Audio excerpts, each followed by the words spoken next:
The blade hit something under the greenhouse and stopped dead. Engine grinding, treads locked, 12-inch reinforced concrete walls where no foundation had any right to be. My son Derek stood in the driveway, smirking. "Enjoy your weeds, Dad." I knelt at the exposed rebar, welded grid pattern, waterproofed membrane, 4,000 psi pour, built off the books. 25 years of inspecting foundations. I knew what my dead wife had buried. Stop. If you're still with me, please subscribe and drop your location in the comments. It means everything. My name is Leland Cobb, 58 years old, 25 years crawling under houses for Hillsborough County. That was my career. Building inspector, code enforcement officer. The man with the clipboard who told contractors they'd poured their footings 2 inches too shallow or wired their junction boxes with the wrong gauge.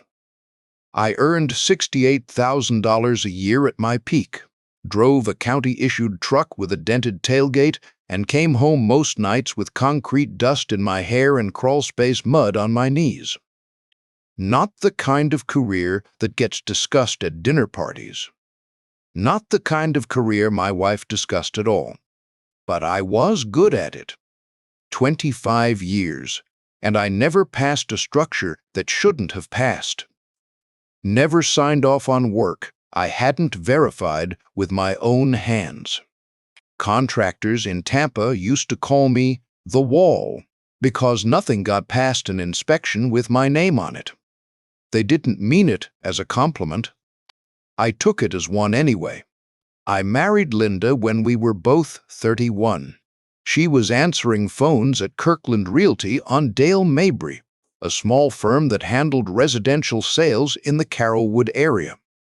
She'd sit at the front desk sorting listings and listening to the agents talk deals. Most receptionists would have stayed in that chair. Linda brought a notebook. Within a year, she knew the Tampa market better than half the licensed brokers in the office. She could quote comparable sales by ZIP code, calculate closing costs in her head, and spot a motivated seller from the way they described their kitchen. She earned her broker's license 3 years after our wedding. I came home one Tuesday to find the certificate framed on the wall next to our marriage license. She started Cobb Development Group the same year, working from our dining room table with a fax machine and a Rolodex she'd copied from Kirkland's files. The first deal was a foreclosure in Seminole Heights she picked up for $42,000 and flipped for $81,000. The second was a duplex in Temple Terrace. The third was a strip of commercial lots near the I-4 corridor that she assembled parcel by parcel over 8 months. I watched all of it from the kitchen doorway, still in my work boots, eating a sandwich while she closed calls that moved more money in one afternoon than I made in a year. She could walk into a room and make everyone in it need whatever she was selling. I couldn't do that. I could tell you if a load-bearing wall was going to collapse. I couldn't sell you a reason to care. Cobb Development grew from a one-woman operation into a company with an office on Gulf to Bay Boulevard, a staff of 4, and a property portfolio that crossed 2 counties. By the time our son Derek started middle school, Linda managed 12 properties worth a combined $12 million. She wore designer dresses to industry galas. I polished my steel-toed boots at the kitchen table with a rag and a can of mink oil. I didn't resent it. That's the part people get wrong. They hear the numbers and assume bitterness. There wasn't any. I was proud of her. I loved watching her work the way she loved watching me with the orchids, with the quiet satisfaction of seeing someone do what they were built for. But I noticed things. That's what inspectors do. I noticed that Derek's private school friends never met me at pickup. Linda handled that. I noticed that the framed family photos in the CDG office showed Linda and Derek at closings, ribbon cuttings, charity events. I was in two of them, standing at the edge of the frame. I noticed that when Linda described our life to new clients, she'd mention the house, the neighborhood, Derek's school. She never mentioned what I did for a living. I wasn't angry about it. I'm not angry about it now. But a man notices when he's been edited out of his own story.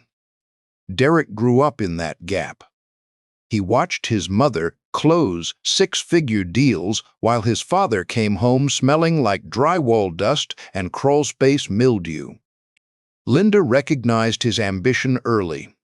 She set up a business internship for him at 16, arranged through a developer friend who owed her a favor. Derek spent that summer in an air-conditioned office learning to read commercial leases while I spent it in 100-degree attics checking insulation ratings. University of Florida, real estate program. Dean's List every semester. Linda had him at Cobb Development the following Monday, VP of Acquisitions at 24. She taught him how to shake hands, so the other person felt chosen. Taught him when to push on a deal and when to walk. Taught him the showmanship of the business from the outside in. But she never let him near the filing cabinets. 15 years of transaction records, closing documents, inspection certificates, county filings, all locked in her home office with a key she kept on a chain around her neck. Derek didn't question it. He was the front of the house. She was the back. That was the arrangement. I didn't question it either. Not my business. Not my company. My knees gave out at 55. 25 years of climbing scaffolding, crawling under pier and beam foundations, kneeling on concrete to check rebar spacing. The cartilage just wore through. I still rubbed them without thinking, the way you'd press on a bruise to remind yourself it was real. The orthopedic surgeon, a young guy named Dr. Patel at Tampa General, showed me the MRI and used the phrase bone on bone in a tone that meant I should stop pretending I was 30. I took early retirement without complaint. Filed the paperwork, turned in my county truck, and drove home in my personal vehicle for the last time with the radio off, thinking about what a man does when the one thing he was good at doesn't want him anymore. What I did was tend Linda's greenhouse. 200 orchid specimens arranged on aluminum staging tables with drip irrigation and automated climate control. Phalaenopsis in white and purple. Dendrobium in clusters along the east wall, where the morning light hit first. Cattleya hybrids Linda had cultivated from seed over a decade, each one labeled in her handwriting on a small plastic stake. She'd built the greenhouse in 2009 on the half-acre lot adjacent to our house.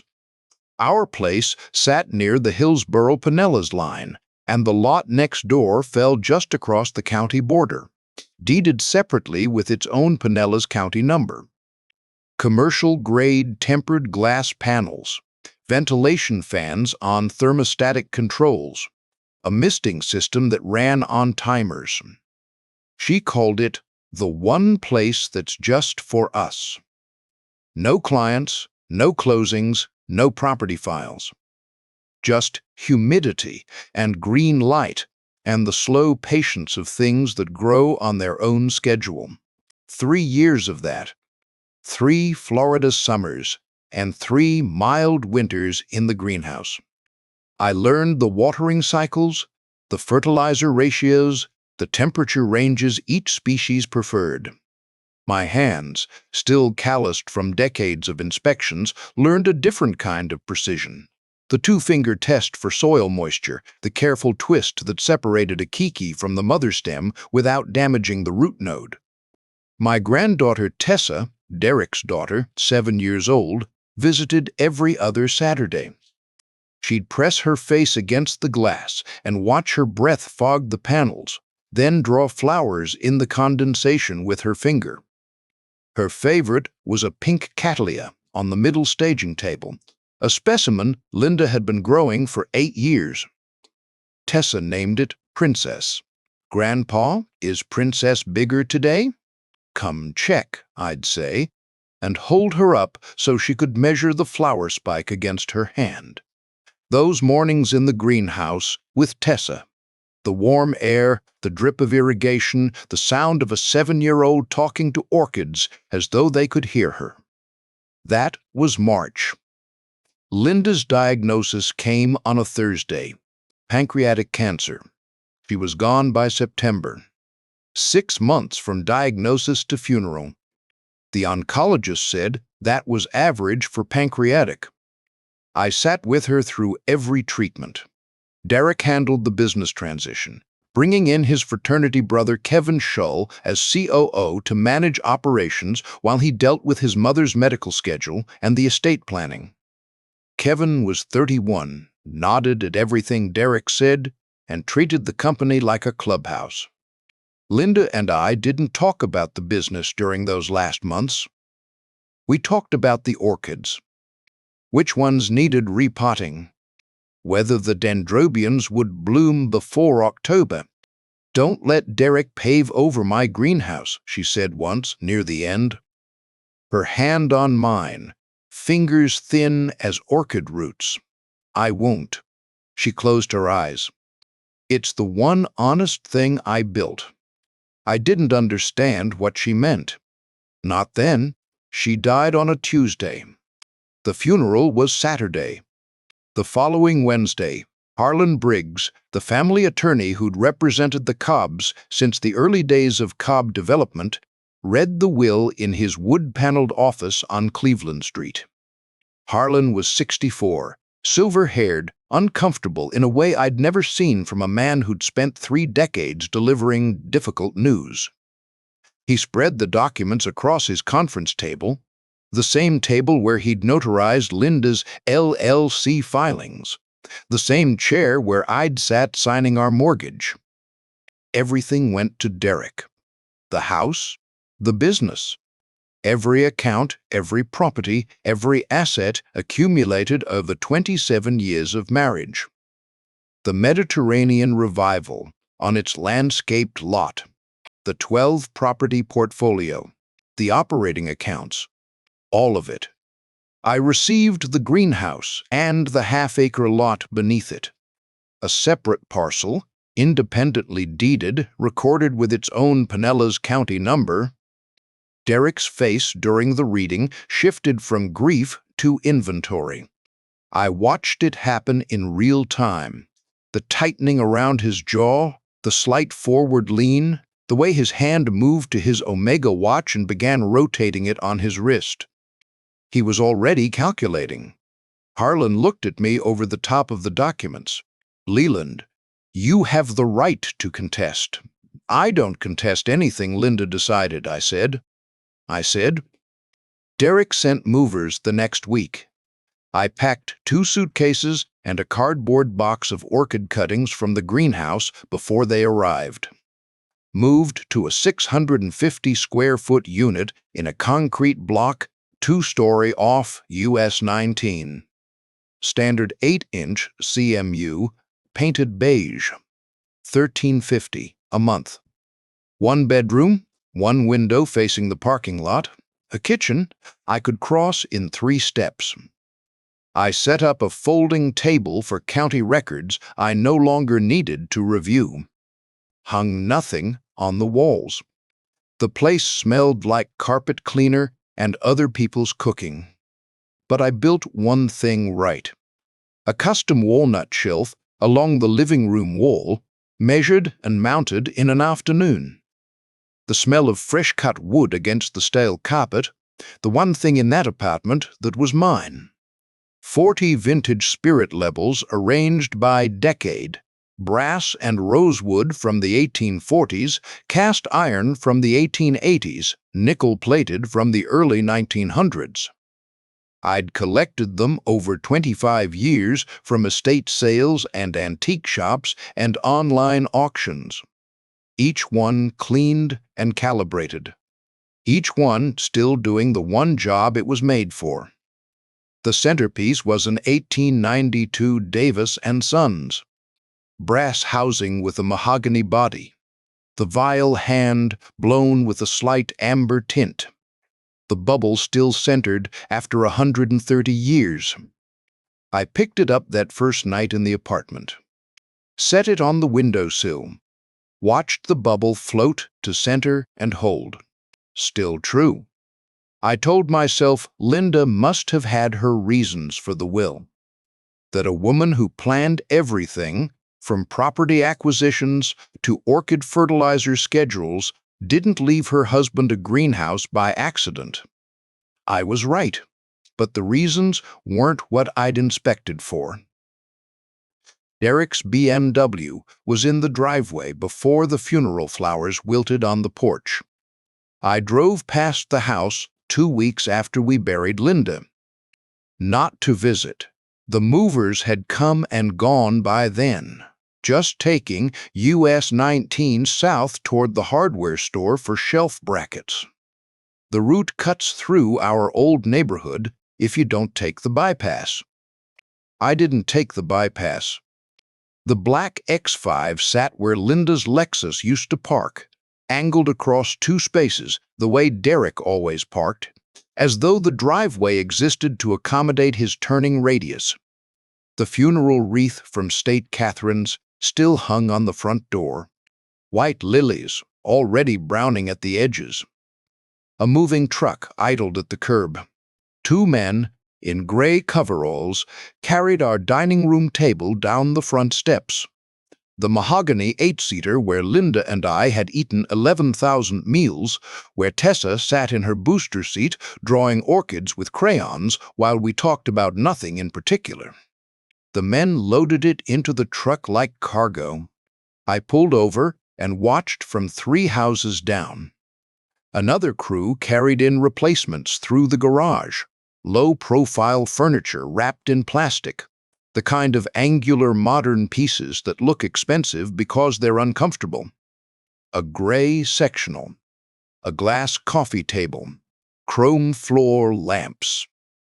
I could see through the front window that the family photos were already gone from the hallway wall. I drove to the hardware store, bought my brackets, went home to the apartment and mounted the shelf. Within a week, Derek had gutted the interior. I heard about it from neighbors who called to check on me.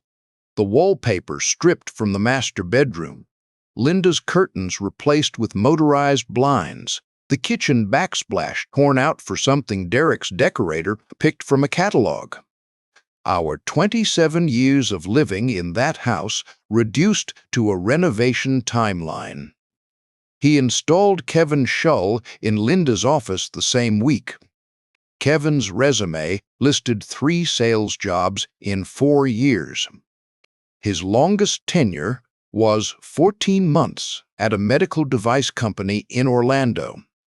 Derek gave him the title of COO and a salary drawn from Cobb development accounts. Kevin moved into the corner office where Linda had kept her locked filing cabinets, her Rolodex, her records. The cabinets stayed locked. Kevin didn't have the key, and Derek never mentioned one. They ordered a glass conference table instead. Brushed aluminum CDG logo for the reception wall. 3 mounted flat-screen cycling property listings that Linda had acquired years before either of them understood what a title search was.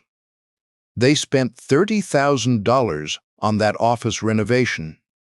I know because Harlan Briggs mentioned it later, when the numbers started mattering. $30,000 on appearance While 15 years of transaction records gathered dust in cabinets nobody thought to open. Derek invited me to dinner 6 weeks after the funeral. I should have known something was off because he'd never invited me to anything. But Tessa would be there, so I went. The house didn't smell like our house anymore. New paint, new furniture polish, a candle on the kitchen island that smelled like a department store. Derek had set up the dining area with the new table, a narrow slab of reclaimed wood on iron legs, 4 chairs instead of 8. The joints weren't flush. I could see daylight where the legs met the crossbeam. $200 of hardware store lumber marketed as artisan craftsmanship. Kevin sat at one end with a beer.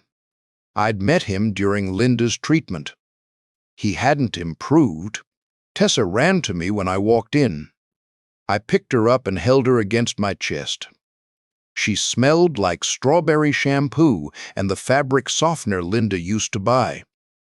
"Grandpa, where's Princess? Can we go see her tomorrow?" "Soon," I said.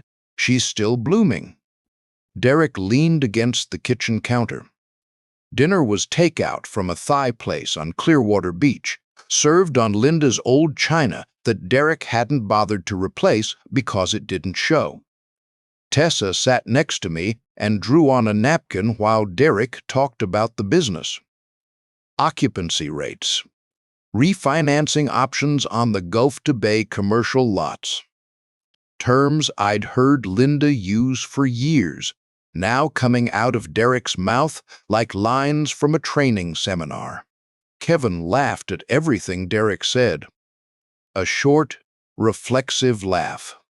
The kind you hear from contractors who agree with whatever the developer says. "So, Mr. Cobb," Kevin said, leaning forward, "Derek says you were a building inspector?" 25 years, I said. Kevin grinned. Man, that must have been something. Playing building cop all day, writing up tickets and measuring walls. Derek smiled into his wine glass. Didn't correct him. Didn't say that his father's career involved structural analysis, fire safety compliance, or that the buildings Kevin was now supposedly managing had to pass inspection by people who did exactly what I did. "Something like that," I said. Tessa tugged my sleeve. "Grandpa, look." She held up the napkin, a purple flower with green leaves. "That's beautiful, sweetheart." "It's Princess." I folded the napkin and put it in my shirt pocket. An inspector learns to categorize damage: cosmetic, structural, terminal. The joke told in front of someone who will laugh on cue, aimed at a man who won't make a scene at the dinner table because his granddaughter is drawing orchids 3 feet away. Surfaced cracks. I set down my fork, ate nothing else, helped Tessa wash her hands in the bathroom, the same bathroom where I'd installed the faucet myself in 2016. 2 weeks later, I called Derek to arrange a Saturday visit with Tessa. "That's not going to work, Dad." "Which Saturday?" "Any of them." "Look, Tessa's getting confused. She keeps asking why you live in an apartment and we live in this house. It's hard for her to understand. She's 7. I'll explain it. I'd rather you didn't. It raises questions I don't want to deal with. Give it some time." I called Tessa's phone that afternoon. The number Derek had set up for her the previous Christmas. A pink case with butterfly stickers she'd shown it to me at the greenhouse. Disconnected. New number. No forwarding information. I sat in my apartment and looked at the napkin from dinner, pinned to the refrigerator with a magnet. Princess in purple crayon. Tessa's handwriting. The 7-year-old who drew orchids and pressed her face against greenhouse glass turned into leverage. Derek didn't need Tessa to stop seeing me. He needed me to know he could make it happen whenever he wanted. That the one person in the family who loved me without calculation could be removed like an entry from a spreadsheet. 6 weeks of silence. No visits, no calls, no information. Then a letter arrived from Derek's attorney, a firm on Harbor Island I'd never dealt with. 2 pages, formal language requesting that I voluntarily convey the greenhouse parcel to Derek Cobb as part of ongoing estate consolidation. Attached were architectural renderings, saltwater pool, outdoor kitchen, cabana with a copper roof. $60,000 project. The greenhouse wasn't in the drawings. It had been replaced by a concrete deck. I read the letter at my kitchen table. Then I walked to my filing cabinet, a 2-drawer steel unit I'd bought from an office supply store the week I moved in, and pulled out the deed. Pinellas County Recording Number 2009-0847236.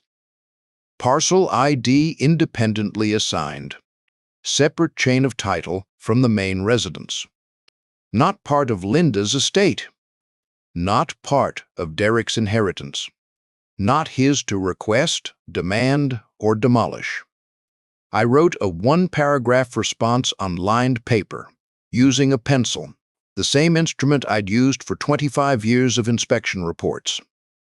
Cited the recording number, the parcel ID, and the legal independence of the conveyance. Declined the transfer. Mailed it certified. Return receipt requested. The return receipt came back signed by Derek's attorney on a Tuesday. On Wednesday, Derek called. "You made your point, Dad. Keep your glass house." But Tessa's off the table. No visits, no calls. Don't show up at her school, don't send letters, don't try to go through Karen. Karen was Derek's ex-wife, Tessa's mother, who lived in Jacksonville and had limited custody. He hung up before I could respond.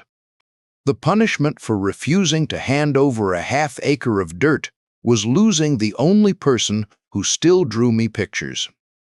Marianne Hobbs found me the following Saturday. I was standing in the greenhouse checking the irrigation timers when she appeared at the glass door, arms folded across a cardigan despite the heat. Marianne was 67, retired schoolteacher, lived across the street from the Cobb house for 19 years. She'd watched Derek grow from a boy who kicked other children's bikes to a man who parked his BMW in the driveway the morning after his mother's funeral. "Leland, I need to say something to you." "Go ahead." "I watched those movers haul your things out of that house. I watched that boy of yours pull into the driveway before the wreath came down off the door. I've been teaching children for 35 years, and I always knew something was wrong with that boy. His mother made him, and I'm sorry for saying it, but she did. I checked the bubble on the irrigation level mounted to the staging table rail. Watched it drift and settle. Still true. Marianne waited for me to say something. I didn't have anything to say that the bubble hadn't already confirmed. The world was crooked. My tools still measured straight. That would have to be enough. She left. I locked the greenhouse and drove home. 3 weeks later, my phone rang at 9 on a Friday night. Derek's number. "Dad, listen." Kevin pulled up the renderings. Pool, cabana, outdoor kitchen, $60,000 upgrade on a property worth $750. That greenhouse lot is just sitting there growing weeds. Demolition crews coming Monday. It's my property, Derek. Take your flowers to the apartment. This is happening whether you like it or not. The line went dead. I sat in my apartment for 20 minutes looking at the spirit levels on the walnut shelf. Then I drove to the greenhouse. The automated climate control hummed in the dark. Small green LEDs blinked on the irrigation panel by the door. The glass panels caught streetlight from 2 blocks away and held it at the edges, turning the interior into a dim aquarium of leaves and stems and shadow. I pulled a stool from beneath the staging table and sat down among the orchids. The Cattleya hybrids Linda had grown from seed. The Phalaenopsis along the west wall, their roots threading through the bark mix like pale fingers. Princess still sat on the middle table where Tessa used to measure her flower spike. The pink Cattleya that had been growing for 8 years, waiting for a 7-year-old who wasn't allowed to visit anymore. I ran my hand along the aluminum staging table. Cold metal, bolted to the concrete slab Linda had poured 17 years ago. I could feel the vibration of the climate control fans through the frame, a low, constant hum, like the building was breathing. Linda had said this was the one honest thing she built. The bulldozer was coming Monday. My son had decided. My refusal didn't matter to him, the deed didn't matter to him, the orchids didn't matter. I was an obstacle between Derek and a copper-roofed cabana, and obstacles got removed. I sat in the dark and wondered what Linda would want me to do. Save the orchids, surrender the lot. Let Derek have what he wanted. Or stand on the property line and make him go through me. The greenhouse hummed. The orchids grew. The concrete floor held my weight the way it had held everything Linda placed on top of it for 17 years. Without complaint. Without shifting. I pulled into the greenhouse lot at 7:40 Monday morning. The bulldozer was already there. A yellow Caterpillar D3 on a flatbed trailer parked diagonally across the half-acre with its blade angled toward the greenhouse's south wall. The operator sat in the cab eating a breakfast sandwich, hard hat on the seat beside him. A second man in a reflective vest stood near the trailer hitch, checking his phone. Derek's black X5 was in the family home driveway, 30 yards away. He stood on the concrete apron between the garage doors in a navy suit, the kind with pick stitching on the lapels that costs more than my monthly rent. Kevin stood next to him in a polo shirt and chinos, holding a roll of paper under one arm. Architectural renderings. The pool cabana. I parked my truck on the street and walked across the lot toward my greenhouse.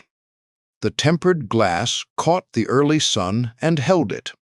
Inside, the Phalaenopsis were already backlit, white petals glowing against the dark staging tables.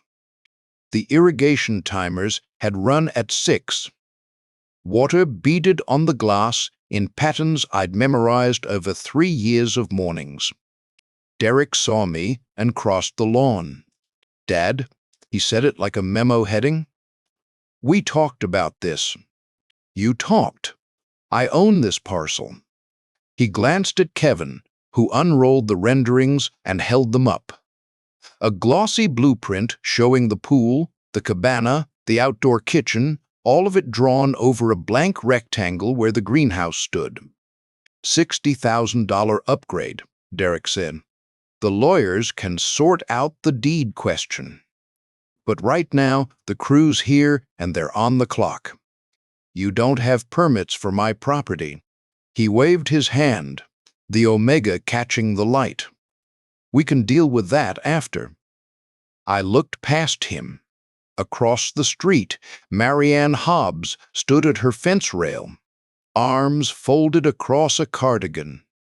She'd positioned herself where she could see the entire lot, the driveway, the bulldozer, both of us. 2 other neighbors had come onto their porches. Jim Calloway 3 houses down with a coffee mug, and a woman I knew by sight but not name standing on her front steps with her phone out. Derek followed my gaze to the audience and smiled. Not at them, at the fact that witnesses didn't bother him. "Enjoy your weeds, Dad." He turned to the bulldozer operator and circled his finger in the air.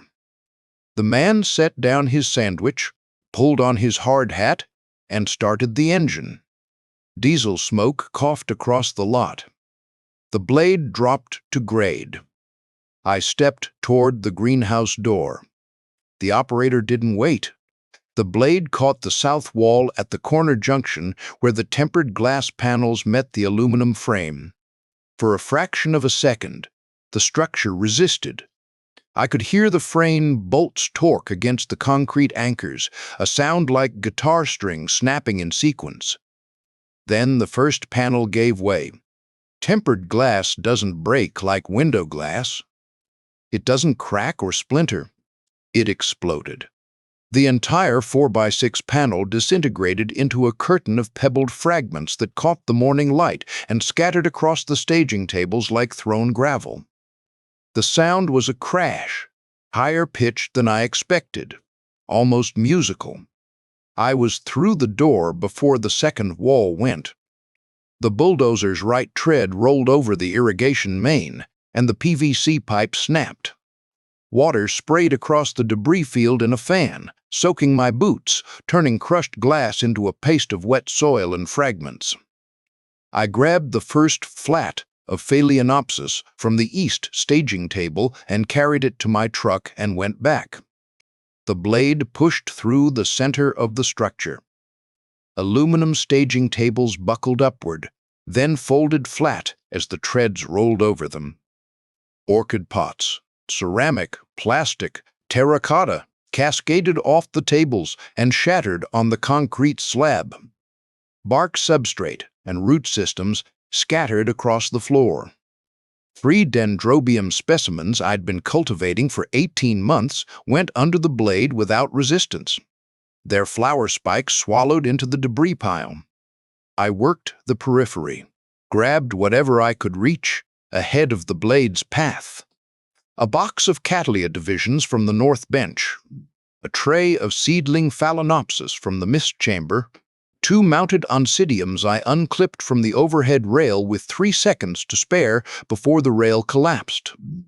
Loaded each armful into cardboard boxes in my truck bed, roots trailing soil, pots cracked, leaves torn. Derek stood in the driveway and watched. Arms crossed, phone in his right hand. He checked the screen twice during the time it took the blade to fold 3 staging tables flat. Kevin had his phone up, photographing the demolition. Swiping through shots, tilting the phone sideways for a panoramic. I went back for the middle table. Princess was there, the pink Cattleya on the center staging table, the one Tessa had measured against her hand every other Saturday, the one she'd named and talked to and drawn on napkins in purple crayon. 8 years of growth. Linda had started it from a cross-pollination in 2016, hand-pollinated the seed pod, raised the protocorms in sterile flask, potted it into bark mix when the first roots appeared 2 years later. Tessa found it the summer she turned 4 and declared it hers. The bulldozer's left tread caught the staging table leg. The table buckled sideways, and Princess slid off the edge. The pot hit the concrete slab and split open. The plant fell root side down into the wet soil, pink petals face up. The tread rolled over it. My hand stopped. 3 seconds. I stood in the wreckage holding an empty cardboard box and watched an 8-year-old orchid, named by a 7-year-old girl who wasn't allowed to see me anymore, ground into the soil under 6 tons of steel, petals pressed into mud, pseudobulbs crushed flat, root system sheared. I loaded the box with the next plant I could reach and kept moving. 40 minutes. That's how long it takes to reduce 17 years of greenhouse to a debris field. I counted 31 plants saved by the time the last section of aluminum frame folded under the blade.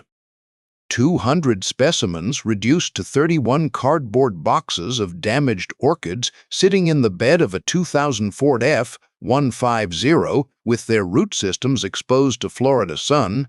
The greenhouse was gone. Glass fragments covered the half-acre lot like frost. Bent aluminum, crushed PVC pipe, shredded shade cloth, and the remains of Linda's automated climate control system. The panel with its small green LEDs now dark, the thermostat housing cracked open, wires trailing. The irrigation main still leaked from the severed PVC, water pooling across the exposed concrete foundation. Everything she left me. 30 plants in cardboard and a pile of broken glass. The blade pushed into the southeast corner of the foundation. The sound changed. Not the grinding of concrete rubble or the scrape of steel on soil. The metallic shriek, continuous, high, wrong. Like the blade had caught a structural element it wasn't designed to cut. The operator's hands came off the controls. The engine died. The silence was complete. No diesel, no shattering glass, no hydraulic whine, just water pooling from the broken irrigation main, spreading across concrete in a slow fan. 3 neighbors and 2 Cobb men staring at something that shouldn't have been there. I walked to the southeast corner.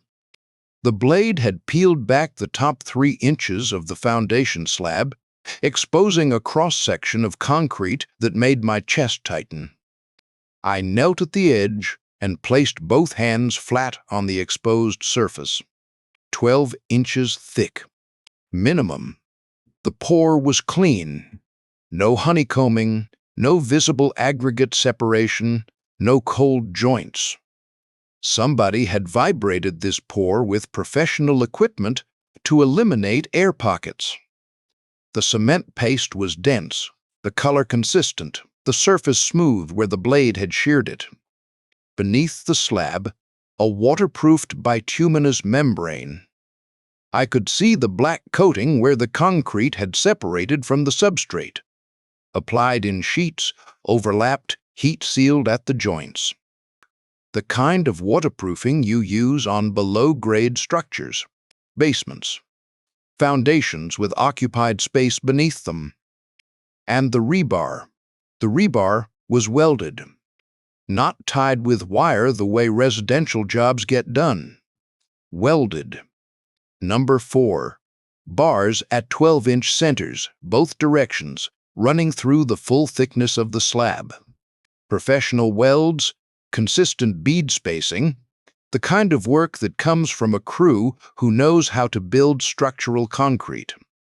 The rebar extended beyond the visible edge of the exposure, continuing into the intact portion of the slab. I pressed my thumbs against the concrete face. 4,000 psi, maybe higher. Standard residential greenhouse foundation uses 2,000 psi concrete, 4 inches thick, no rebar. What I was touching was over-engineered by a factor of 10. This wasn't designed to support a greenhouse. This was designed to seal something beneath it. I ran my fingers along the waterproofing membrane, continuous. No penetrations, no pipe sleeves, no utility passages. Whatever was below this slab was meant to stay dry and stay hidden. No permit, no inspection record. I'd have seen it in 25 years of county work. A pour this size, 12 inches thick with welded rebar, requires a foundation inspection before the pour and a form inspection after. 2 separate visits, 2 separate certificate numbers in the county database. Linda built this, off the books, under the one structure she left to me. Derek was on his phone. I could hear fragments from 30 feet away. "Yeah, the lot's clear. We can get the surveyor out Thursday. Scheduling the pool contractor while 6 feet from a sealed concrete chamber his dead mother had hidden for 17 years. He didn't look at the foundation. Concrete was concrete to him, an obstacle for a bigger machine. I stood up. My knees ached. Glass fragments pressed into my jeans where I'd knelt. My hands were gray with concrete dust and smelled like wet rebar. The operator stood beside his machine, hard hat in his hands. He looked at the exposed foundation, then at me. Working man to working man. He knew what professional concrete looked like, and he knew his D3 wasn't rated for it. That's not standard foundation, he said. No, I said, it's not. I turned to the crew. Stop work. This is my property. You're done. The operator nodded. He'd already reached that conclusion. Derek lowered his phone. Dad, what are you doing? The crew's paid for the full day. Send me the invoice. You can't just, this is my project. The pool goes here. We have renderings. We have a contractor lined up. You have a demolition crew on property you don't own, tearing down structures I didn't authorize. The neighbors are watching. One of them has her phone out. I looked at Marianne Hobbs. She hadn't moved from the fence rail. Her phone was in her hand, recording. Derek's jaw worked. His mouth opened. Nothing came out. First time since he learned to talk. You're trespassing, I said. Leave. The crew looked between us. Father in work boots covered in soil and glass dust. Son in a tailored suit with architectural renderings. They read the situation the way working men read every job site dispute. Who owns the dirt? Who signs the checks? Who's standing on the right side of the property line? They packed up. Derek stood in the driveway with his phone in one hand and the renderings in the other, watching the flatbed trailer pull his rented bulldozer off my property. Kevin had stopped photographing. I walked back to the exposed concrete. Knelt again, placed my hands on the rebar grid and felt the structure beneath the surface. Solid, sealed, built by someone who understood that what matters most is what you can't see from the outside. Linda built this for me. Not the greenhouse, not the orchids. This? I called a concrete cutting crew the next morning. Not a demolition outfit, a specialty contractor. The kind of operation that shows up with diamond blade saws and water-cooled rigs and bills by the linear foot. I found them in the Tampa Yellow Pages under Concrete Services, Precision Cutting. Family business out of Riverview. Father and son team named Garza. They arrived at 8 with a flatbed carrying 2 Husqvarna wall saws, a water tank, and enough extension cord to reach the nearest outlet at the neighbor's fence line.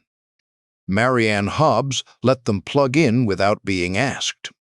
The older Garza, mid-60s with a white mustache and safety glasses pushed up on his forehead, walked the perimeter of the exposed foundation with me. I'd spent the previous evening marking the cut lines with chalk. A 3x4 rectangle centered over the section where the bulldozer blade had peeled back the slab, positioned based on the rebar spacing I'd measured on my hands and knees at sunset. 12 inches of reinforced, I told him. Welded rebar at 12-inch centers. 4,000 psi, maybe higher. He whistled, kicked the edge of the slab with his boot. This somebody's bunker? I don't know what it is yet. Going to cost you. Diamond blades don't like welded rebar. How much? 1,800. Maybe 2,000 if we hit anything unexpected. I wrote him a check from my retirement account. The same account that covered my $13.50 rent and my grocery runs and the propane I used for the space heater in January. $1,800 to open a hole in concrete my dead wife poured without telling me. They cut for 3 hours. The diamond blades threw a spray of wet concrete slurry 6 feet in every direction, coating the remaining greenhouse debris in gray paste. The sound carried across the neighborhood, a sustained grinding whine that brought Jim Calloway out of his house with his coffee mug and Marianne back to her fence rail. Derek's BMW was gone from the driveway. Tuesday. He'd be at the office, sitting behind the glass conference table, scheduling pool contractors on his phone. At 11:15, the younger Garza killed his saw and signaled his father. The rectangle was cut. They used a come-along winch anchored to their flatbed to lift the slab section, 4 inches at a time, the concrete grinding against itself until the piece broke free and tilted sideways onto the debris field. Below it, darkness. The older Garza shone a work light down the opening. The air that rose from the hole was cool and dry, carrying the smell of old cement and sealed time. "You got a room down here," he said. I looked. 8 feet by 6, 5 feet deep. Reinforced concrete walls on all 4 sides, the same welded rebar grid continuing vertically, the same waterproofing membrane coating every surface. Dry, no standing water, no moisture staining, no mineral deposits on the walls. 17 years underground in Florida humidity, and the interior was bone dry. Whoever built this knew what they were doing. A poured concrete shelf ran along the far wall, 18 inches wide, 8 inches thick. On it sat a steel lockbox, dented, soil-stained on the outside where groundwater had reached the exterior of the vault but never penetrated. An 18-gauge steel container, maybe 24 inches by 16 by 12, bolted to the shelf with 4 lag anchors set into the concrete. I paid the Garzas, watched them load their equipment. The older one paused at his truck door. "Whatever's in that box," he said, "I hope it's worth the $1,800. "So do I." They left. I went to my truck and got my crowbar and a work light. I lowered myself into the vault. My boots hit the floor with a flat sound. Dry concrete on dry concrete. The walls pressed close. The work light cast hard shadows in every direction, turning the small space into a box of angles. I could hear my own breathing against the concrete, low and steady, the sound folding back on itself in the enclosed space. No mildew, no rot, no evidence that anything living had been down here since the pour. The lockbox had a Medico cylinder, high security, the kind of lock you put on things you don't want, opened by anyone who happens to find them. Linda never left me a key. I checked the envelope from the will, checked the safety deposit box at Regions Bank, where she kept our marriage certificate and insurance policies. No key. She didn't leave me a key because a key can be copied. She left me 25 years of professional experience, which can't.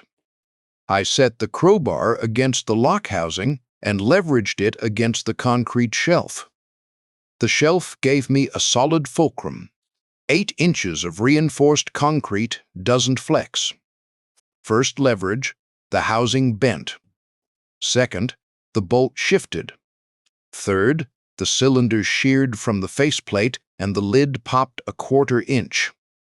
I opened the box. Moisture barrier fabric lined the interior. The same material used in archival storage, designed to prevent condensation damage. 3 items arranged inside. A stack of documents in a sealed plastic sleeve. At least 20 pages. notarized tabs visible along the edges, a 64 GAC-B SanDisk USB drive in a waterproof silicone case, and a sealed envelope, legal size, yellowed at the edges. My name on the front in Linda's handwriting. Not Leland, not Mr. Cobb. Lee, the name she used when we were alone. I took everything to my apartment. Spread the documents across the folding table under the window. The spirit levels watched from the walnut shelf across the room. 40 brass and mahogany witnesses. I opened the envelope first. 3 pages of yellowed legal paper. Linda's handwriting. Precise, slanted right. The capital letters slightly larger than standard, the way she'd written since her first Rolodex at Kirkland Realty. Dated March 14, 2020. 3 years before she died. She'd written this knowing her body was failing, but with 3 years still ahead of her. Long premeditation, the kind of planning she brought to every property acquisition, applied to her own confession. The letter began with an apology, not for the will, for the reason behind it. Everything of real value is beneath the greenhouse. Not in the bank accounts, not in the property deeds, not in the portfolio I spent 15 years inflating. The real value is the truth, and I left it to the only person I trust to handle it. She explained Cobb development in 3 paragraphs. The inspection certificates were forged. Every property that grew the company past its first 3 legitimate deals carried a fabricated certificate bearing an inspector's signature that inspector never signed, a certificate number that didn't exist in any county database, and a filing stamp that passed casual review at the counter, but wouldn't survive a comparison to genuine records. She'd obtained blank inspection forms through a contact at a printing company, someone who reproduced county documents for legitimate purposes and didn't ask questions when Linda ordered extras. She replicated the county seal, the form numbers, the signature styles, filed them across Hillsborough and Pasco counties, spread the forgeries across jurisdictions so no single office would see the full pattern. She built the vault because the greenhouse was the one place Derek would never value. The glass structure he'd been calling an eyesore since he was 20. The half-acre of dirt he wanted to pave for a pool. She buried her crimes under orchids because her son would never dig there. The final paragraph. I read it standing up, both hands on the table, the paper flat under my palms. If you're reading this, Derek did something stupid. I'm sorry I couldn't stop him from becoming what I made him. Use this however you need to. Protect yourself, and if you can, protect Tessa. She's the only good thing either of us made that I didn't ruin. I read it 3 times. The first time, the words blurred, and I had to set the paper down. The second time, my jaw ached by the final paragraph. The third time, I read it like an inspection report, looking for what was built, what was concealed, and what was going to fail. 3 months ago, I was watering her orchids and thinking she'd forgotten me. Turns out she remembered everything. She just couldn't say it to my face. I pulled the documents from the plastic sleeve. 23 building inspection certificates. Official-looking county seals in the corners. Inspector names typed in the certification block. Signatures across the bottom. My eye caught the fraud in under a minute. The first certificate bore the signature of Ray Munoz, a Hillsborough County inspector I'd worked beside for 11 years. Ray signed his last name with a distinctive upward stroke on the Z, a habit from his Cuban Spanish schooling that no American forger would think to include. The signature on the certificate had a flat Z. Wrong. The second was signed by Denise Calder, a Pasco County inspector who retired in 2018. Denise printed her first name in block capitals and wrote her surname in cursive, a quirk she'd had since her first day on the job. The certificate showed her full name in cursive. Wrong. The remaining certificates bore the name of an inspector I didn't recognize. Probably from Pasco County, outside my jurisdiction. The certificate numbers were worse. Hillsborough County inspection certificates follow a sequential numbering system tied to fiscal year. The first 4 digits indicate the year. The next 6 are sequential within that period. 3 of the certificates carried numbers that fell between legitimate sequences I'd filed during the same quarter. The numbers Linda fabricated existed in gaps that only someone inside the department would have known to avoid. She almost got it right. Almost. I checked the filing dates against my own memory. During 3 of the fabricated inspections, the inspectors whose signatures appeared had been unavailable. Ray Munoz was on medical leave for 6 weeks in 2015. I covered his route. The certificate showed him signing an inspection during week 4 of his absence. 23 certificates. 12 properties. 15 years of fraud filed across 2 counties by a woman who went home every night and asked me about my day. The USB drive went to Tampa. Rosemary Ketch, a former IRS Criminal Investigation Division special agent, operated from a second-floor office above a Cuban sandwich shop on Armenia Avenue. I'd never met her, but Harlan Briggs had given me her name years ago for an unrelated question about tax reporting on Linda's properties. I'd filed it away the way I filed everything, by usefulness, not urgency. The exterior staircase was rusted at the welds. The hand-painted sign on the door read, "Ketch Forensic Accounting, LLC," in letters that hadn't been retouched since the original painting. Inside, bankers' boxes lined every wall, labeled with case numbers in black marker. 3 monitors sat on a reinforced desk. A whiteboard behind her chair showed a flowchart in 4 colors that I couldn't read from the doorway. The office smelled like old paper and Cuban bread from the sandwich shop below. Rosemary was 51, short gray hair, reading glasses on a chain. The posture of someone who'd spent 12 years across from liars. She didn't stand when I walked in. She pointed at a chair. "Harlan said you'd be coming. Sit." Sat, placed the lockbox contents on her desk. She spent 2 weeks with the material.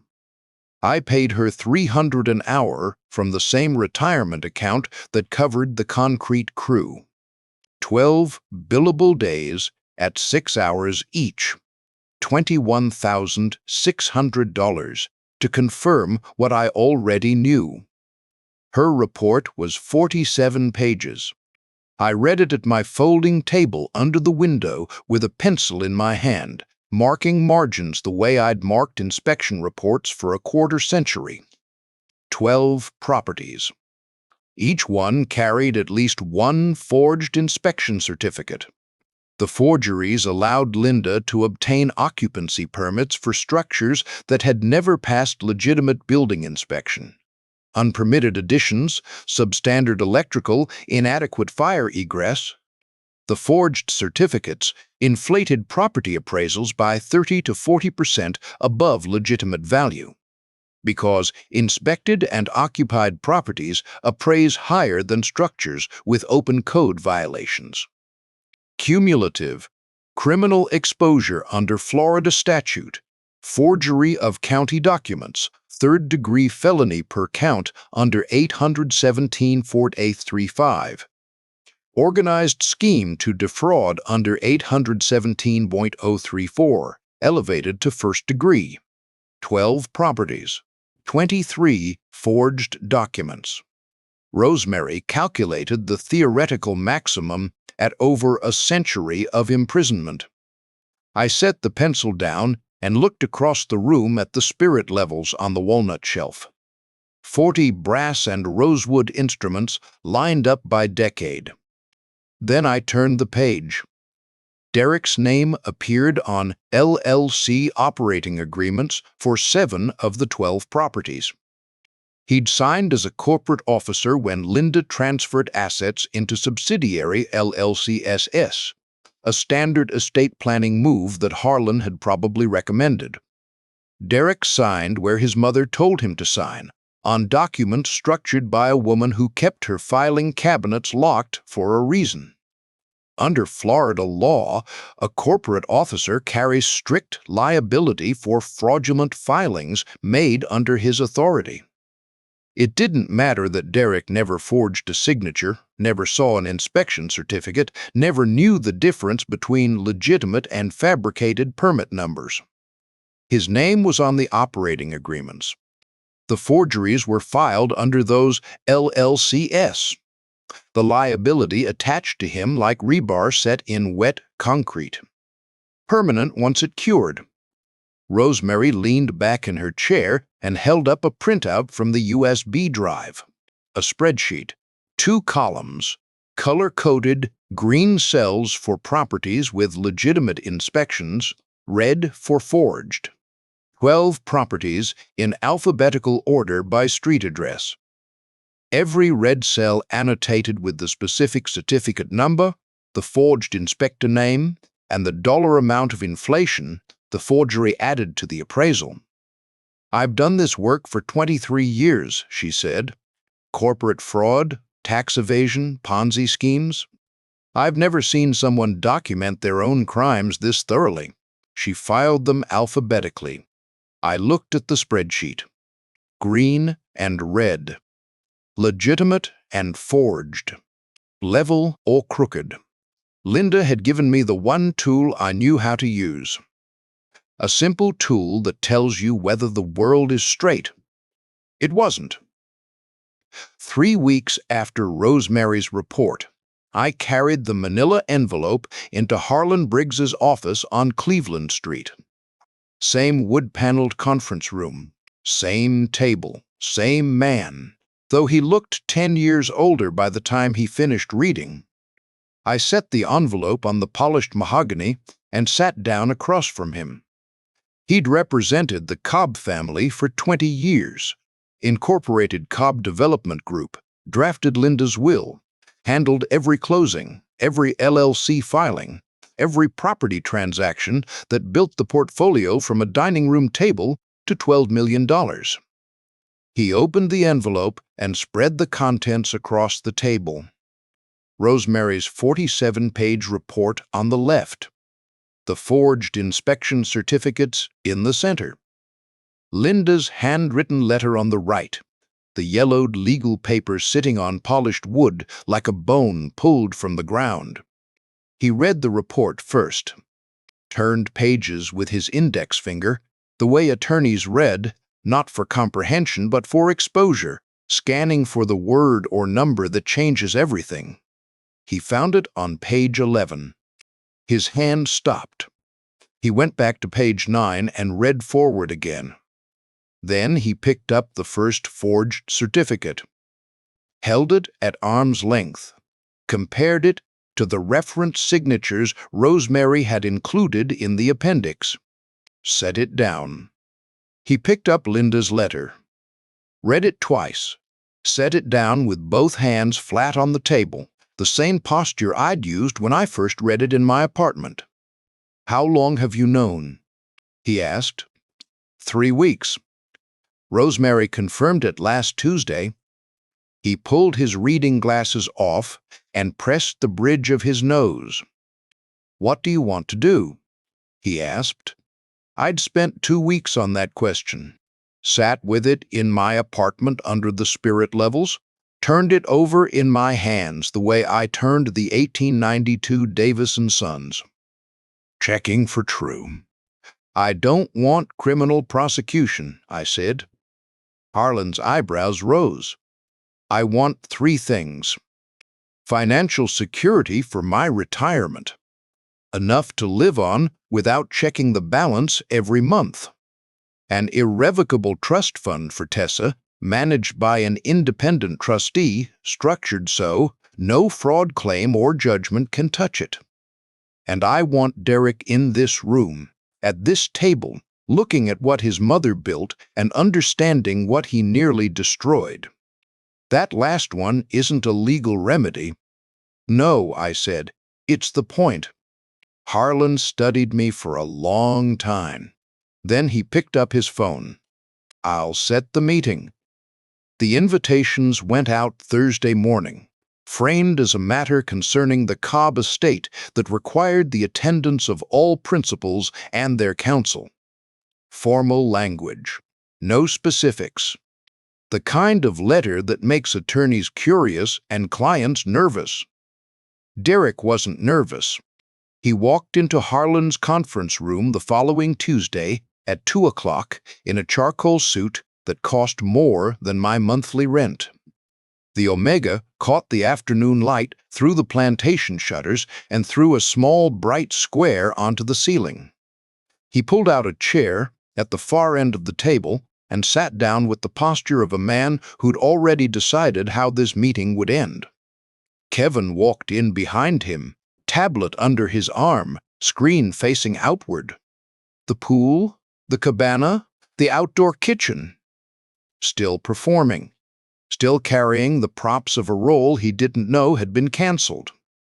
Derek's attorney, a man named Wainwright from the Harbor Island firm, took the seat beside his client. Mid-50s, gray at the temples, the studied calm of a litigator who bills $400 an hour and earns it by saying nothing until he has to. He set a legal pad on the table. The pen stayed capped. Harlan sat at the head of the table. I sat across from Derek, one chair to Harlan's left.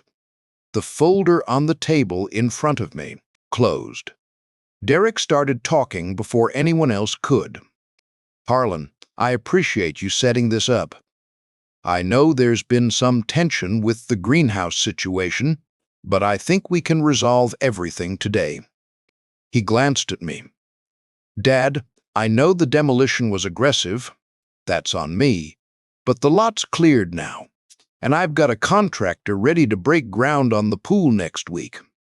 If we can work out a fair price for the parcel. He kept going. Property values in the Clearwater submarket. Comparable sales on waterfront lots. The ROI on a pool and cabana upgrade to a Mediterranean revival in this zip code. Numbers and projections, delivered with the rhythm of a man who'd practiced them in the car. Kevin nodded along, tapping the tablet screen to pull up supporting data nobody had asked for. I sat and listened, hands folded on the folder. 10 minutes of Derek filling the room with his own voice, building a case for a transaction that had nothing to do with why we were here. He paused to check the Omega. The watch rotated on his wrist. One full turn. Everything I'd lost. The house, the orchids, 3 years of my life was sitting in that folder.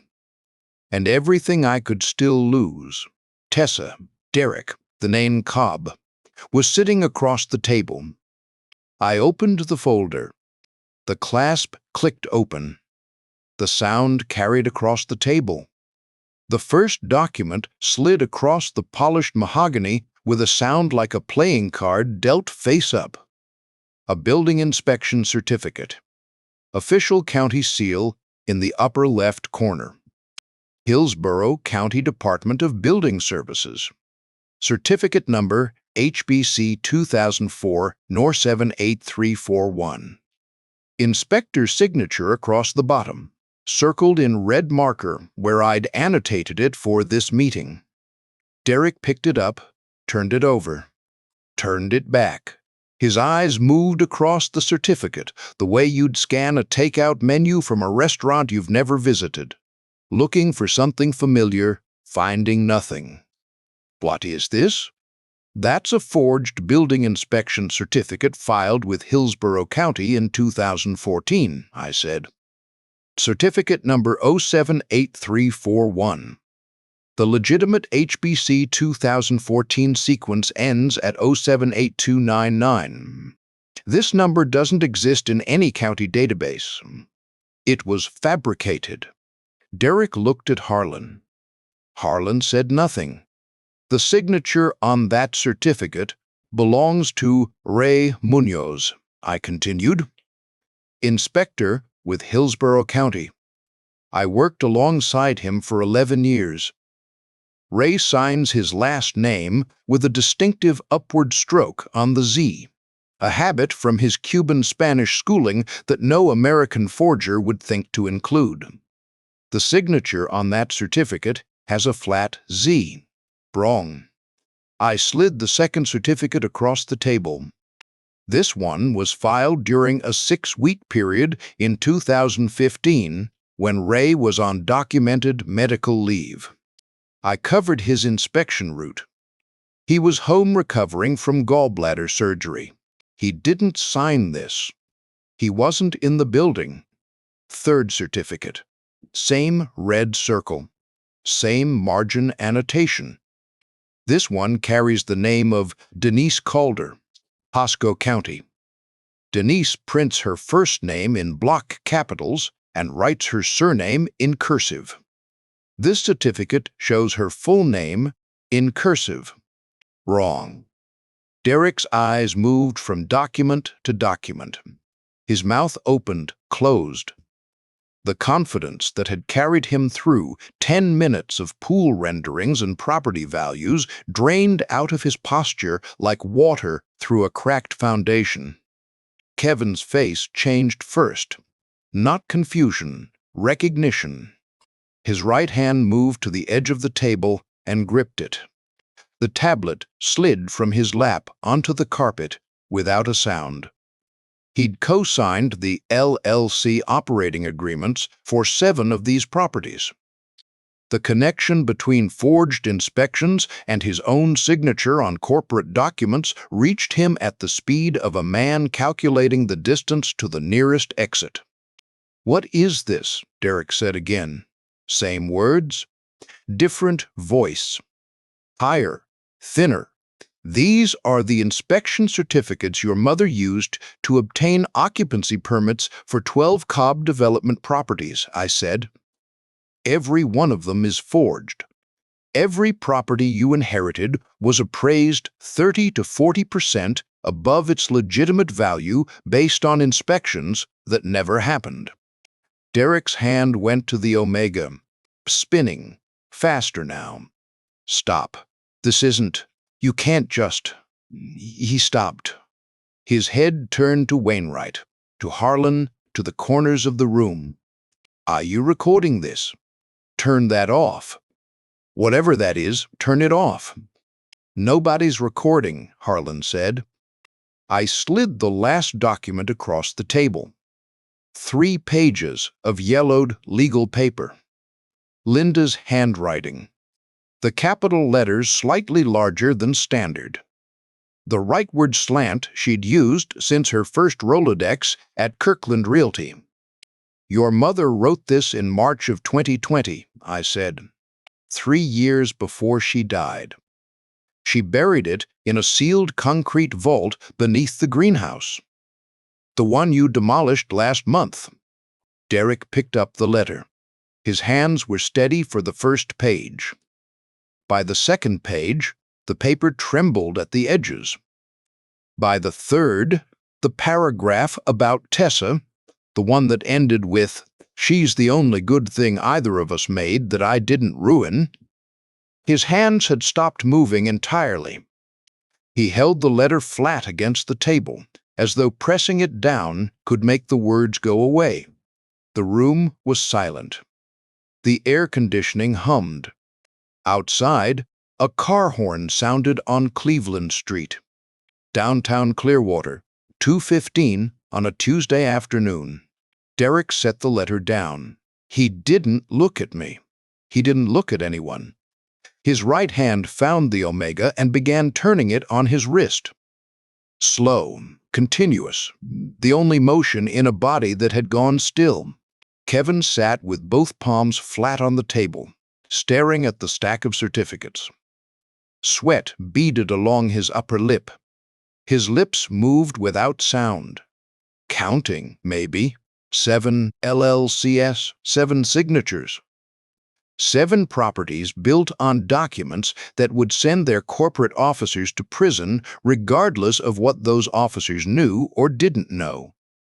Wainwright set his pen down on the blank legal pad. He leaned forward and read the certificates from across the table, his eyes moving between the documents and Harlan's face, conducting the silent professional assessment of a lawyer realizing his client's position is indefensible. Harlan spoke. The forensic analysis identifies 23 forged certificates across 12 properties. Under Florida Statute 817.535, each forged document constitutes a third-degree felony. 5 years per count.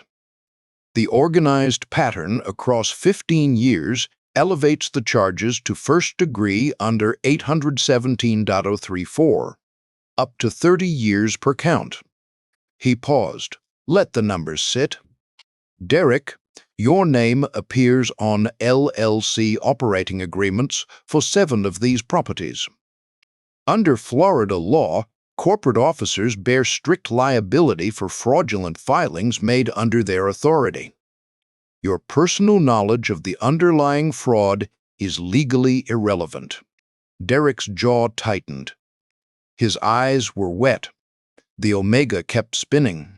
I looked at my son across the table. His hands gripped the edge of the polished mahogany. No calluses, nails filed smooth. Hands that had never held a crowbar or a spirit level. The charcoal suit that cost more than my monthly rent. The watch his mother gave him. The confidence that had walked through the door 40 minutes ago, now sitting in pieces on the conference table alongside 23 forged certificates and a dead woman's confession. I spoke into the silence. The quiet register, the one that stops rooms. I'm not here to destroy you.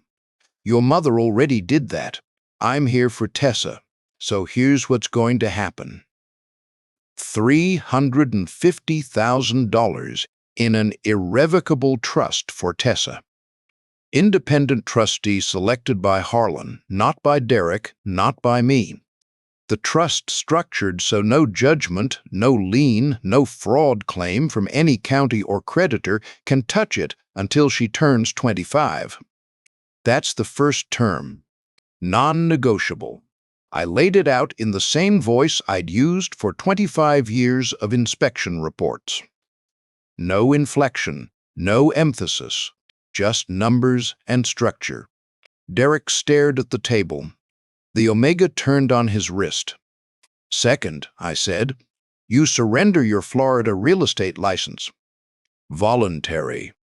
You contact the Department of Business and Professional Regulation and file the paperwork yourself. His head came up. His hand stopped on the omega. For the first time since the certificates hit the table, he looked directly at me. Third, all 12 properties go into court-supervised receivership. Licensed county inspectors conduct full structural reinspection. Every code violation gets documented and remediated before any property changes hands. Wainwright, Derek's attorney from the Harbor Island firm, wrote on his legal pad for the first time. His pen moved in short, precise strokes. He was doing what attorneys do when the opposing position is beyond challenge, documenting terms for his client's review rather than objecting to them. Fourth, I receive a financial settlement from legitimate Cobb development assets sufficient to cover my retirement. Disbursed before any liens from the fraud investigation attach. I closed the folder. Those are the terms. In exchange, I don't file a criminal complaint. The evidence stays in Harlan's custody. The conference room held the silence, the way the vault beneath the greenhouse had held Linda's documents. Sealed, pressurized, waiting.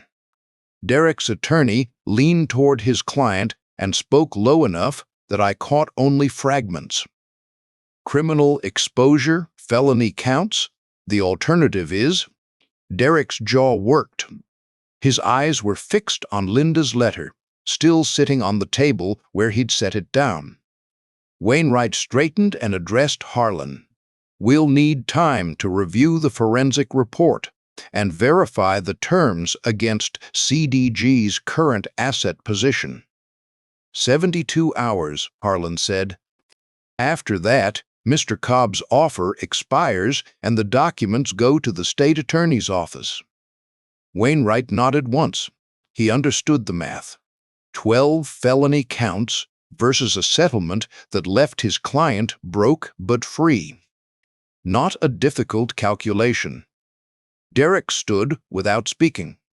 His chair scraped backward on the hardwood floor. He walked to the door, stopped, turned halfway back toward me.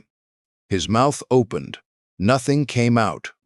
The boy underneath the suit, the one who used to run across the lawn to show me his report card, the one who sat on my shoulders at the county fair when he was 4. That boy was visible for 1 second in the set of his jaw and the wet shine in his eyes.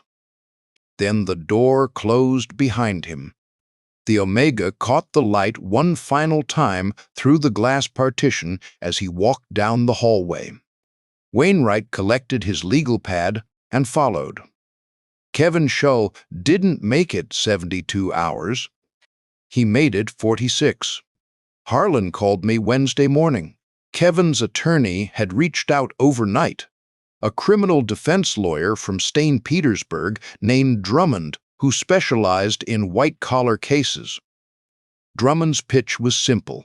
Kevin would provide sworn testimony corroborating what Rosemary's audit had already documented.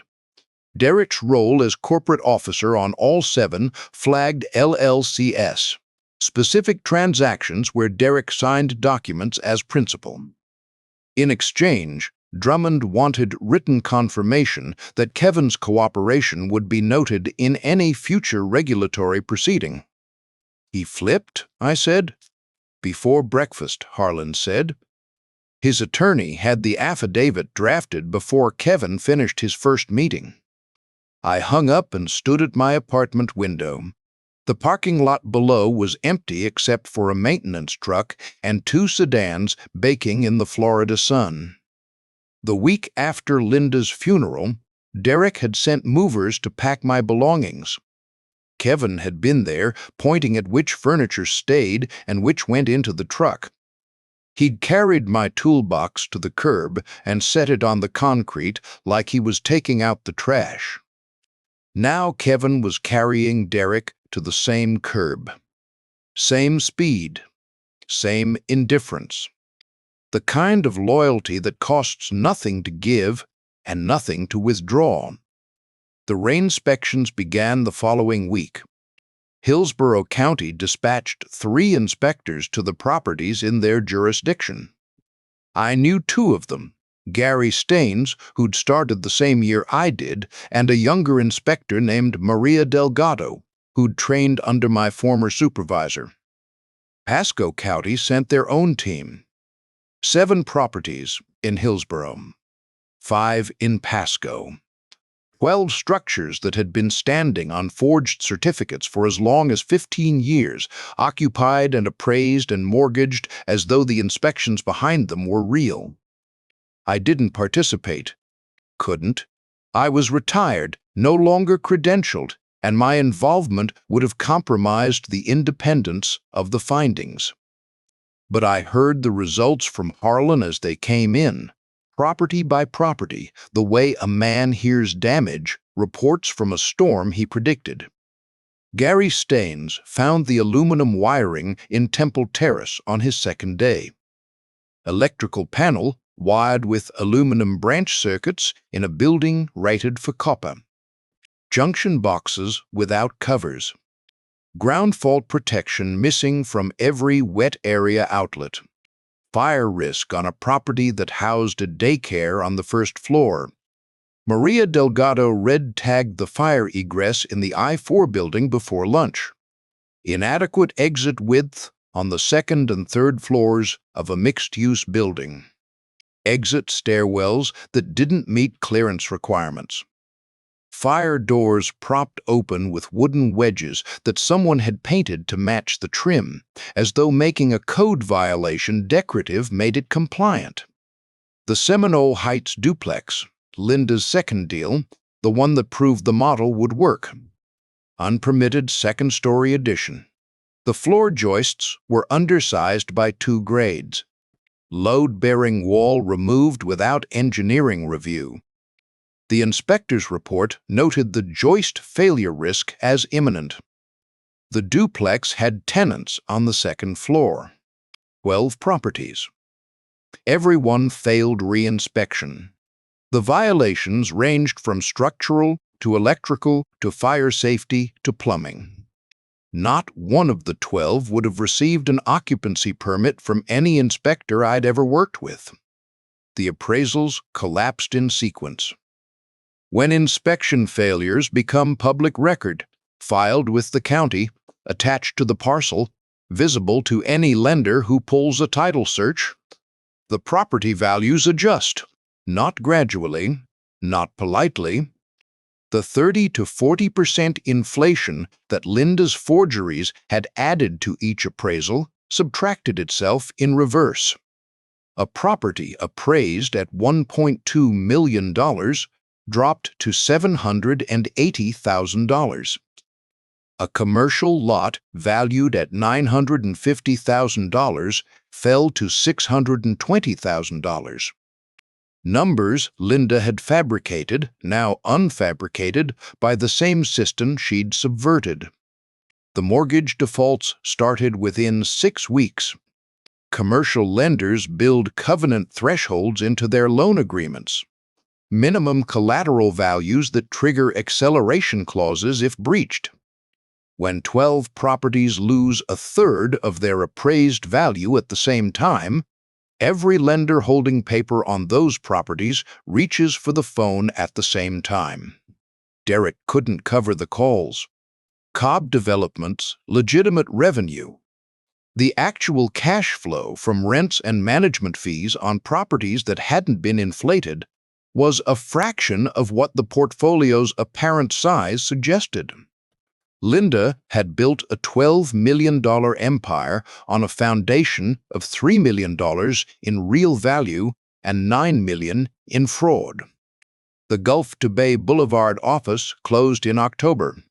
I drove past it once, 2 weeks after the liquidation. The strip mall space sat empty between the nail salon and the tax preparation service. The brushed aluminum CDG logo had been removed, leaving 4 screw holes and a rectangular shadow on the stucco where the Florida sun hadn't faded the paint. Through the front window, I could see the glass conference table, still sitting in the empty room. Nobody had bought it at auction. Nobody wanted it. The person who packed 2 suitcases and moved to a rental apartment wouldn't recognize the man sitting in that conference room. I wasn't sure I recognized him either.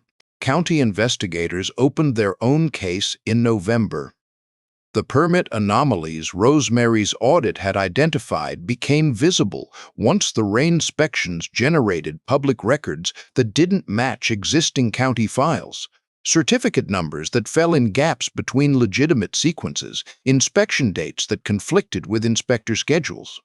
The county's interest in building code integrity exists independent of any private settlement between a father and son. Harlan confirmed what I already knew. The agreement I'd made with Derek couldn't seal the county's investigation. Derek would face regulatory proceedings regardless. The Clearwater neighborhood delivered its own verdict in December. Derek's BMW disappeared from the driveway on a Thursday. The following Monday, a real estate agent's lockbox appeared on the front door of the Mediterranean Revival House. The terracotta roof tiles Linda had chosen, the arched entryways I'd walked through 11,000 times, the three-car garage where I'd kept my county truck for 2 decades. I heard about the listing from Marianne Hobbs. She called me at the apartment on a Tuesday evening. "For sale sign went up this morning," she said. "Thought you should know." "Thank you, Marianne." I watched that boy pull into that driveway the morning after his mother's funeral. I watched him throw your things on the curb. And now I'm watching him leave. She paused. "Is it enough, Leland?" I looked at the spirit levels on the walnut shelf.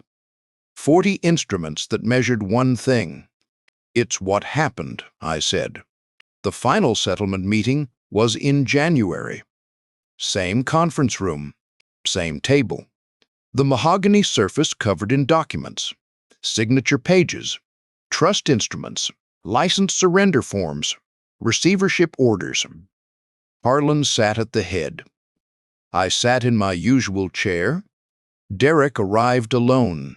No Kevin, no Wainwright. He'd withdrawn after reviewing the forensic report, the kind of professional exit a litigator makes when the case crosses from difficult into indefensible.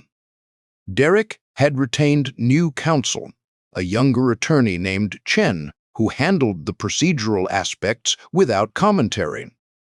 The charcoal suit was gone. Derek wore a navy blazer over a wrinkled dress shirt, no tie. He'd lost weight. The suit he'd walked into the first meeting wearing wouldn't have fit him now. He sat down across from me. The Omega was still on his wrist, still spinning. Harlan walked through each document, explained each signature line. Derek signed where Chen indicated. Trust establishment, license surrender, receivership consent, the retirement settlement disbursed from legitimate CDG assets, enough to cover the apartment, the propane, the grocery runs, without checking the balance. Non-disclosure provisions, page after page. His pen moved across the signature lines with the mechanical repetition of a man signing documents he wasn't reading. His hands shook on the 3rd page. I noticed because I was watching them, the way I'd watched hands. My entire career. Contractor hands and electrician hands and plumber hands, reading competence or carelessness in the way a man held his tools. Derek's hands were smooth, nails trimmed in a curve. No calluses on the palms, no concrete dust in the creases, no scars from wire strippers or rebar ties. Hands that had never held a spirit level, never pressed against a foundation wall to feel whether the pour was true, never picked up a crowbar to open something sealed. Those hands signed the document that placed $350,000 in trust for his daughter, signed the form that surrendered the real estate license his mother groomed him to carry, signed the receivership consent that put 12 properties under the authority of inspectors who enforced the same standards Derek had called playing building cop. He signed the last page, set the pen down. The click against the mahogany was the only sound in the room. Derek stood. He didn't look at me. Didn't look at Harlan or Chen or the stack of documents that ended what Linda built. He walked to the door and opened it and stepped through and pulled it closed behind him without turning around. A father watches his son learn to walk, watches him ride a bike, drive a car, graduate, marry, watches him hold a spirit level for the first time at age 6, declaring the kitchen counter crooked, Watches him hold his own daughter for the first time. Those are the moments you expect. Watching your son sign away everything he was given because he never learned what held it up.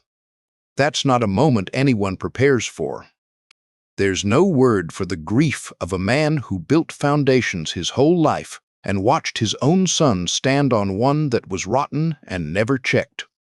I picked up the pen, capped it, set it beside the folder. Then I stood and walked out of the office, past the framed photos of Harlan with 3 governors, down the hallway to the elevator, through the lobby, and into the January sunlight on Cleveland Street. The Omega had caught the light one last time through the glass partition. Then the hallway was empty. Feeling connected to my revenge?